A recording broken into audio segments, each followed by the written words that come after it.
Assalamualaikum students and a very warm welcome to yet another video from STEM International. I'm Zinia Shah और हम continue कर रहे हैं अपनी English 6 book और लास्ट लेसन में what we did was कि हमने पूरी की पूरी एक पोइम पढ़ी थी चैप्टर 3 की What a Bird Thought and now what we're gonna do is we're gonna dive into its exercise और हम देखेंगे कि कौन कौन से questions उससे related हम कितने अच्छे से attempt कर पा रहे हैं and also उसमें कुछ grammatical part कुछ सेंटेंस स्ट्रक्चर से रिलेटेड चीज़ें वो क्या सीखने को हमें इस एक्सरसाइज में मिलती हैं. So come let's dive into that. Alright guys, exercise का पहला question, choose the correct option. We have MCQs.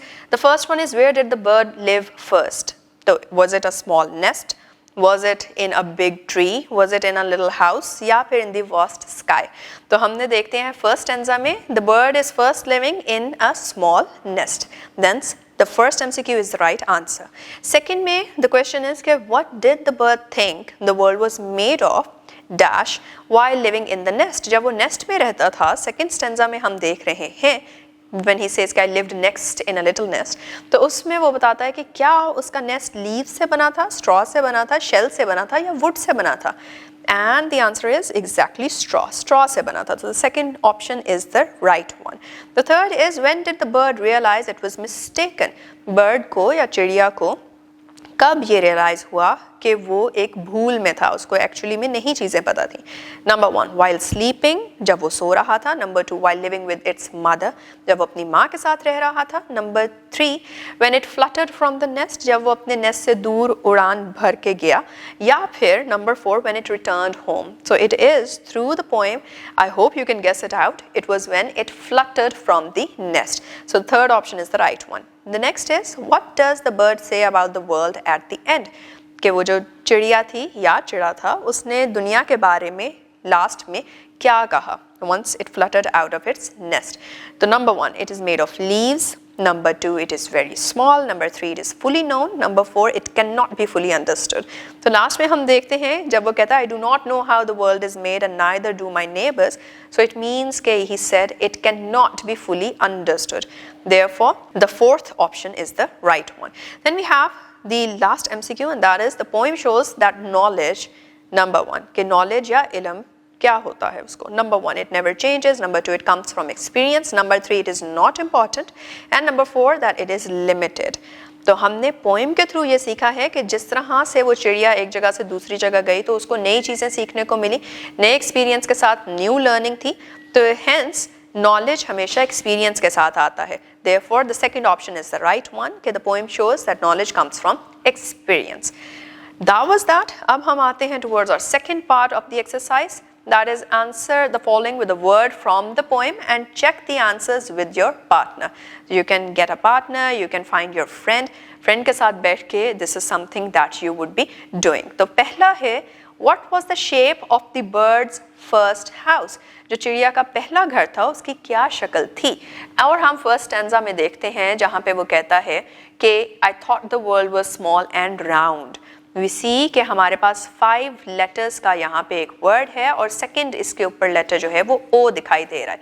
And that we can guess from the poem कि it is supposed to be round. The second is what was the bird's second nest made of. जब वो second nest में जाता है तो फिर दूसरा घोंसला किस चीज़ से बना होता है. तो वो भी हमें जो है यहाँ पे सेकंड स्टैंजा में नजर आता है जहाँ पे वो कहता है I lived next in a little nest. I thought the world was made of straw. We see that straw is a 5-lettered word. Middle में R है letter, वही हमें show भी हो रहा है. Therefore this word is straw. What did the bird see when it came out of its nest? कि जब वो अपने nest से या घोंसले से निकला और उसने उड़ान भरी दूर तो उसने क्या देखा.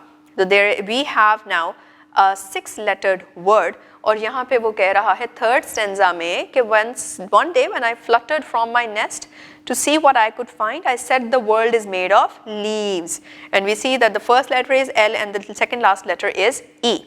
Therefore, this particular word is leaves. Next question is what did the bird do at the end? End पे bird ने क्या किया? Bird ने last में we can see कि at length I flew beyond the tree, quite fit for grown-up labors. I don't know how the world is made and neither do my neighbors. So we have a 4-letter word that ends with a W and in the last stanza that is flew. So the bird at the end did what? वो अपने घोंसले से उड़ गया था. It flew. Next part is to answer some questions. अब इसका answer जो है, of course we're gonna go through it from the poem, but we're gonna make them on our own selves as well. तो पहला वाला question देखते हैं. Why did the baby bird think that its first world was small, round and blue? क्यों लगता है कि जो baby bird था उसको ये लगा कि उसका जो दुनिया है शुरू में बिल्कुल उसको लगा कि दुनिया बहुत छोटी है, गोल है और ब्लू कलर की है. And I know what you are thinking, that is because first stanza में वो कहता है कि वो छोटे से घर में रहता था. उसका पूरा का पूरा घर जो था that was basically the egg shell भी हमें पिक्चर में नजर आ रहा है विच इज ब्रोकन. तो बिकॉज वो उस एग में रहता था और उसको किसी और चीज़ का पता नहीं था, इसलिए उसको लगा कि पूरी दुनिया ही स्मॉल, राउंड और ब्लू है. The second question is, where did the bird go when it fluttered out of its straw nest? जब वो अपने घोंसले से, स्ट्रॉ वाले घोंसले से, जो सेकंड स्टैंजा में है, वहाँ से निकलता है, तो फिर वो क्या देखता है? तो फिर वो ट्री को देखता है. Because he says, one day I fluttered from my nest to see what I could find. I said the world is made of leaves. I have been very blind. तो वो leaves में देखता है. तो leaves कहाँ पे होते हैं? Trees में. तो वो अपने ट्री पे फ्लटर करता है. The third question is, why does the bird say it does not know how the world is made? That is the last stanza. जब वो ट्री से भी दूर उड़ जाता है और वो देखता है कि कोई भी चीज़ कंसिस्टेंट नहीं है, हर चीज़ डिफरेंट है, हर चीज़ की डिफरेंट कॉम्पोजिशन है. यहाँ पे उसे पता चलता है कि knowledge is limited unless and until आप अपने एक्सपीरियंस को बढ़ाएं और देखें कि क्या क्या नई चीज़ें हैं. That is why the bird says कि उसको नहीं पता कि दुनिया कैसे बनी है. द लास्ट और द फोर्थ क्वेश्चन इज कि who do you think the birds neighbours were and why do you think so? Birds के neighbour are fellow birds. Exactly उसके साथ जो है कौन रहता है बर्ड्स के? बर्ड का एक नेस्ट होगा, उसी दरख्त पे और कोई नेस्ट होगा, ढेर सारे birds, a flock of birds हमने पढ़ा था पहले लास्ट टाइम जब हमने कलेक्टिव नाउन्स पढ़े थे. सो वो फ्लॉक में बर्ड्स ही बर्ड्स होते हैं. So his neighbours would be other birds. Yes, we are done with the questions and now we turn to page number 26 and find that we have two tables. On the very top we have some words and we have some meanings given at their side. तो पहला word है हमारे पास fluttered. When would you use this word? Fluttered means to flew lightly, के आराम से उड़ना, ज़्यादा ऊंचा नहीं, ज़्यादा तेज़ नहीं, आराम से उड़ना is flutter. Second word is nestled. Nestled का मतलब होता है sat comfortably, के एक जगह पे आराम से देखभाल करना एक जगह की और आराम से वहाँ पे सुकून से रहना, बैठना is what is known as nestled. तीसरा है pale. Pale का मतलब light in color. कोई भी कलर के सामने पेल लगा देंगे, pale blue, pale yellow, pale orange, whatsoever colour you want to say, तो उसका मतलब होता है कि कलर जो है वो अपनी इंटेंसिटी में थोड़ा सा हल्का है, लाइट है. The next word is blind. Blind का मतलब अनएबल टू अंडरस्टैंड. ब्लाइंड का मतलब सिर्फ ये नहीं कि दिखाई नहीं देता, उसको भी ब्लाइंड कहते हैं, बल्कि ब्लाइंड इस मतलब में भी इस्तेमाल होता है कि समझ जो है वो नहीं आ सकी. Next word is beyond. Beyond outside और फर्दर देन. बियॉन्ड का मतलब होता है कोई एक पर्टिकुलर थ्रेशहोल्ड या कोई एक पर्टिकुलर लाइन, लिमिट, और उससे आगे जाएं तो वो उसके बियॉन्ड की स्पेस होती है. So something which is outside the said limits या फिर further than a place is beyond that place. Last word is labours. Labours का मतलब वर्क और टास्क. लेबर्स जो होते हैं उसका मतलब होता है कोई काम या कोई एक्टिविटी या कोई टास्क या कोई गोल. तो this is the meaning. Now that we are done with the words and meanings, it's time कि हम आगे बढ़ें और देखें. There is a particular box provided, read and respond के नाम से. इसमें कहा गया है कि the poet uses words like pale, blue, round, straw and little to describe the birds nest. Read a few more describing words. तो ये डिस्क्राइबिंग वर्ड्स होते हैं और इसी तरह से कुछ और डिस्क्राइबिंग वर्ड्स भी हमारे लिए हैं. तो आइए पढ़ते हैं कि वो क्या है. Number 1 provided over here is green. The second one provided here is thin. Third is brown, small, wooden, hanging, round and pointed. Now use the describing words given in the boxes to create 6 sentences based on the given picture. अब आपने ये करना है कि आपने इन words को इस्तेमाल करना है, the given describing words, और उससे जो picture provided है जिसमें हमें एक bird अपने हाउस में बैठा हुआ नज़र आता है, इसको हमने यहाँ पे इन सेंटेंसेस डिस्क्राइब करना है। You can say that the bird house was brown और pale brown in colour. You can also say that the leaves on the tree are green in colour. एक और सेंटेंस जो इस तरह से फॉर एग्जाम्पल बन सकता है कि द ट्री हाउस और the bird house is hanging by a rope from the tree, as we can see in the picture as well. इस तरह से आप खुद से 6 सेंटेंसेस बना के यहाँ ABCDEF के आगे लिख लेंगे। द नेक्स्ट पार्ट गाइज और स्टूडेंट्स इज वोकैबुलरी। वोकैबुलरी में देखते हैं कि हमें आज क्या नई टाइप के वर्ड्स सीखने को देखने को मिल रहे हैं। So we have root words and affixes. ये 2 डिफरेंट टाइप्स ऑफ words हैं। An affix is a part of a word that is added to a base word to change its meaning or form। तो affix ऐसा कोई भी part है किसी भी word का जो कि उसकी बेस वर्ड होता है उसको ऐड कर दिया जाता है और उसको ऐड करने से उसका मीनिंग बदल जाएगा या फिर उस वर्ड की जो बेस वर्ड था उसकी फॉर्म बदल जाएगी। और एफिक्सेस के 2 टाइप्स होती हैं। There are 2 types of affixes. The first one is prefixes and the other is suffixes.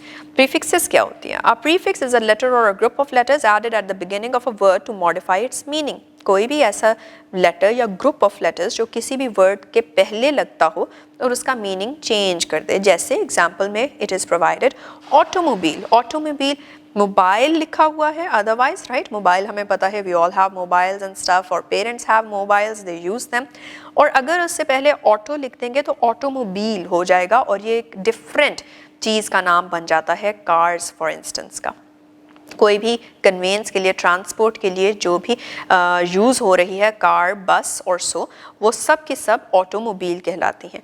फिर हमारे पास एक और एग्जांपल है ऑटोबायोग्राफी। वी नो बायोग्राफी क्या होती है? किसी की ज़िंदगी की कहानी, किसी के एक्सपीरियंसेस का नैरेटिव, वो बायोग्राफी कहलाता है। लेकिन अगर उससे पहले ऑटो लगवा दिया जाए तो वो खुद की आप बीती बन जाती है, खुद की लिखी हुई बायोग्राफी बन जाती है।